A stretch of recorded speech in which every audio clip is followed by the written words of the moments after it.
80s Rewind, Project Bob Lazar, by Giovanni Stico.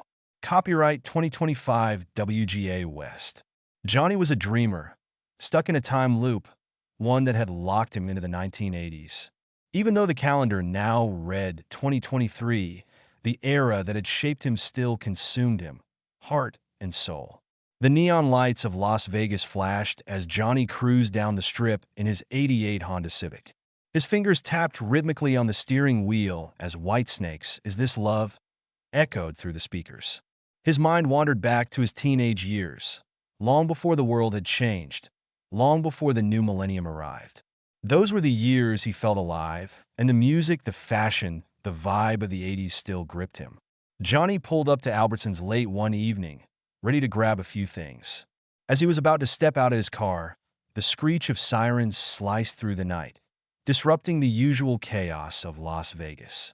A long, sleek vehicle pulled up beside him, its engine growling like some kind of beast. Johnny turned, his eyebrows arching in surprise.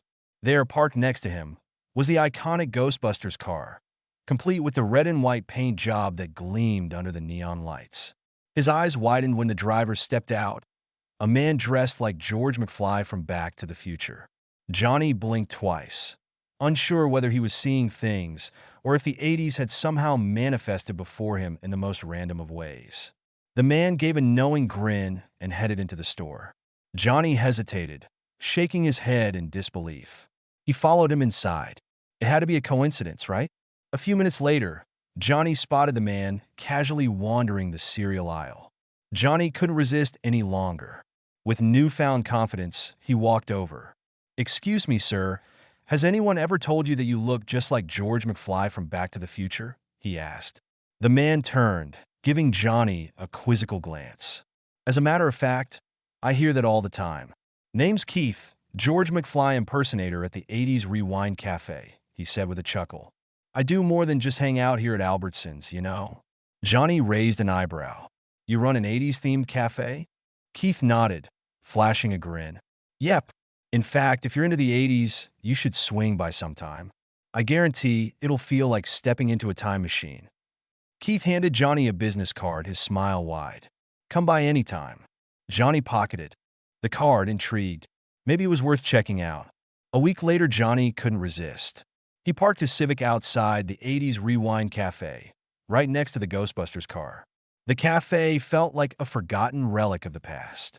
Inside, the atmosphere was exactly as Johnny imagined. Neon signs, vintage movie posters, checkered floors, and shelves lined with '80s memorabilia. Keith was behind the counter, dressed as if he'd stepped out of Back to the Future, his knowing smile welcoming Johnny. Johnny sat at one of the retro tables, taking in the scene. It felt like stepping into a dream. The sweet scent of chocolate shakes, mixed with the sounds of "Take On Me" by Aha, playing in the background. Keith placed a menu in front of him. "What can I get you?" Keith asked. "Milk chocolate," Johnny answered, still soaking in the ambience. Keith smiled over the order, and they began chatting about all things '80s, the movies, the music, the fashion. Johnny couldn't help but feel like he'd stepped into another world. After a while, Johnny leaned in, his voice quiet. "Do you believe in time travel? I mean, time machines?" Keith paused, his eyes narrowing slightly. "You mean like Back to the Future time travel?" Johnny grinned. "Something like that." Keith broke into a smile. "Funny you should ask. I've been working on a time machine for the last 5 years. Build it myself?" Johnny blinked, taking in the seriousness of Keith's statement. "You're serious?" "Dead serious," Keith said. "In fact, if you're interested, I can show you. You'd be the first to see it." Johnny's heart raced. Was this really happening? "I'd like to see it." Keith nodded. "Come back on Saturday morning early. I'll show you." Saturday came, and Johnny returned to the cafe, the Ghostbusters car still parked outside. Keith greeted him, leading him through the kitchen, down a hallway, and to a hidden door. They stepped into a small elevator that descended rapidly, scaring the shit out of Johnny. When the doors opened, Johnny found himself in a hidden warehouse. The room was filled with scientific equipment, blackboards covered in equations, and tables cluttered with strange gadgets, and the walls lined with pictures of scientists and inventors. But what really caught his attention was the covered object at the far end of the room. Keith walked over and dramatically pulled the tarp off. Johnny's breath caught in his throat. It was sleek, futuristic, a glowing, mysterious pod. It hummed softly to life, its lights flickering in a mesmerizing pattern. Keith grinned at Johnny's awestruck expression. This is it? The time machine. Johnny could hardly believe it. So, this thing actually works? Keith nodded. I've been testing it, and now it's ready.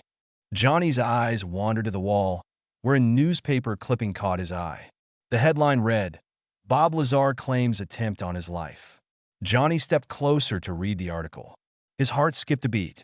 After a moment, he snapped his fingers and pointed at the article. I want to go there.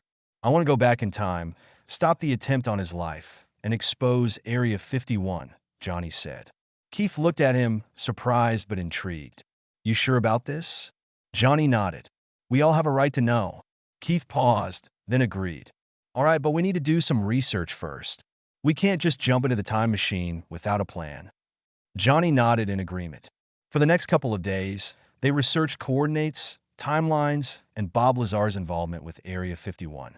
Keith also made last-minute tests to his portal watch and his hacking devices to jam alarms and security cameras. Finally, the time machine roared to life. Johnny and Keith stepped inside, and the doors slid shut behind them. Keith adjusted the time, date, and location, and as Whamps, Wake Me Up Before You Go played, the machine's lights flashed in sync with the beat. Then, a burst of light, and they were gone. Seconds later, they emerged in 1989, standing in the scorching desert near Groom Lake, just outside Area 51.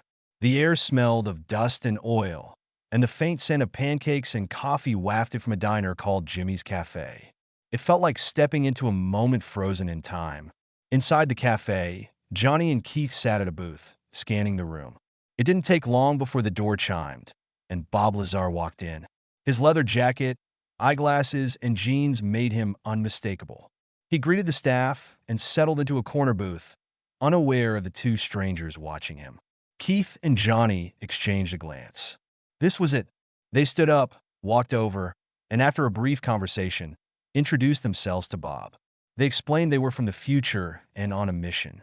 At first, Bob was skeptical, but the proof was undeniable. Their advanced technology, the wristwatches, their knowledge of his work. Slowly, he began to believe them. They showed Bob some things from the future and promised him they would keep him safe. But their mission wasn't over. They told Bob his life was in danger, and they needed to stop the assassination attempt that had almost killed him on the freeway. As they spoke, a series of unmarked vehicles with tinted windows pulled up outside.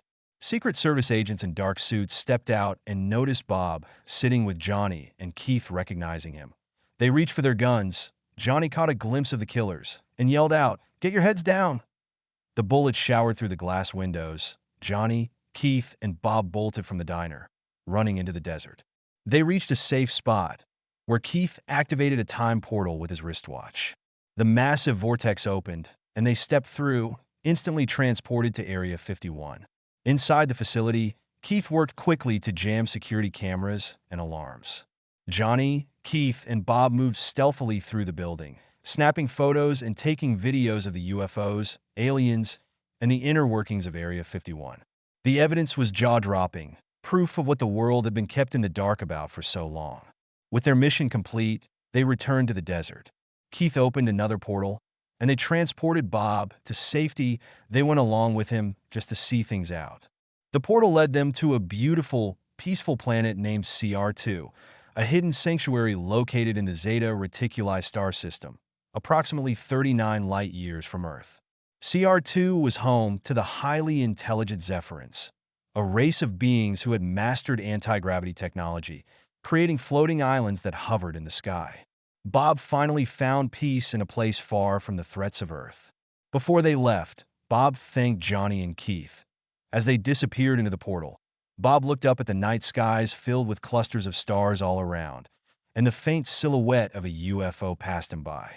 He smiled, knowing that his life had been spared, and that the world would soon see and learn the truth about Area 51. For Johnny and Keith, The 80s would always live on in their hearts. But their next adventure was already waiting for them.